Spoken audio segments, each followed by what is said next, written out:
नमस्कार। आज की खास पेशकश में आप सभी का स्वागत है। मैं आपके साथ मोनिका राठौड़। जैसे ही नया साल 2026 दस्तक दे रहा है, राजस्थान में बीते साल हुई कुछ दर्दनाक घटनाएं भी याद की जा रही हैं।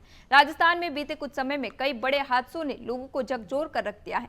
राजधानी जयपुर में एक स्कूल की छत गिरने से कई बच्चों के घायल होने की खबर सामने आई थी। वहीं दूसरी ओर जयपुर और अन्य शहरों में बस और अस्पतालों में आग लगने की घटनाओं ने आम लोगों की सुरक्षा पर सवाल खड़े कर दिए। इसके अलावा प्रदेश के विभिन्न हिस्सों में सड़क और औद्योगिक हादसे भी हुए, जिनमें कई लोगों की जानें गई और कई लोग घायल हुए। इन घटनाओं ने एक बार फिर ये याद दिलाया है कि सुरक्षा इंतजामों में गंभीर कमी भारी हादसों का कारण बन सकती है। आइए देखते हैं हमारी खास रिपोर्ट।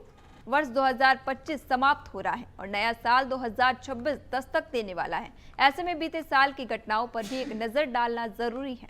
राजस्थान के लिए इस साल सिर्फ खुशियों और उपलब्धियों का नहीं, बल्कि कुछ बड़े और दर्दनाक हादसों का भी साल रहा।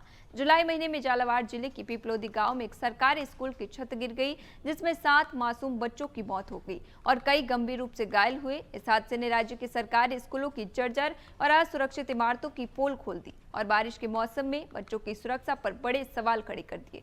इसके बाद पूरे राजस्थान में जर्जर इमारतों की जांच और मरम्मत का अभियान चलाया गया। अक्टूबर महीने में राजधानी जयपुर के सबसे बड़े अस्पताल एसएमएस अस्पताल के ट्रोमा सेंटर में आईसीयू वार्ड में भीषण आग लग गई, जिसमें 8 मरीजों की जिंदा जलकर मौत हो गई और कई अन्य गंभीर रूप से झुलस गए। इस आग की वजह शॉर्ट सर्किट बताई गई, लेकिन इस हादसे ने राज्य की सरकारी स्वास्थ्य व्यवस्था की बड़ी खामियों को उजागर कर दिया।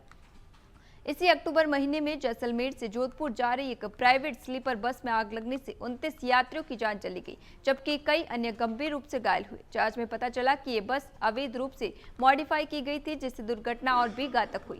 अक्टूबर में जयपुर ग्रामीण क्षेत्र के मनोरपुर के पास मजदूरों से भरी एक और प्राइवेट बस हाई टेंशन बिजली लाइन की चपेट में आ गई, जिसमें 10 मजदूर गंभीर रूप से झुलस गए और एक पिता पुत्री की मौके पर ही मौत हो गई। वहीं दूदू जिले में अजमेर हाईवे पर एक ट्रक से टकराए हुए एलपीजी ट्रक में लगभग 200 सिलेंडर ब्लास्ट हो गए।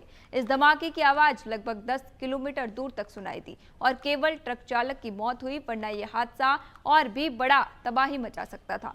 इन सभी घटनाओं ने एक बार फिर ये साबित कर दिया कि सुरक्षा, निगरानी और नियमों के पालन में कमी जितनी जानलेवा साबित हो सकती है। साल 2025 राजस्थान के लिए दर्दनाक यादों और चेतावनी भरे अनुभवों से भरा रहा, जिनसे सीख लेकर आने वाले साल में बेहतर सुरक्षा इंतजाम करना अब सबसे बड़ी प्राथमिकता बन गई है।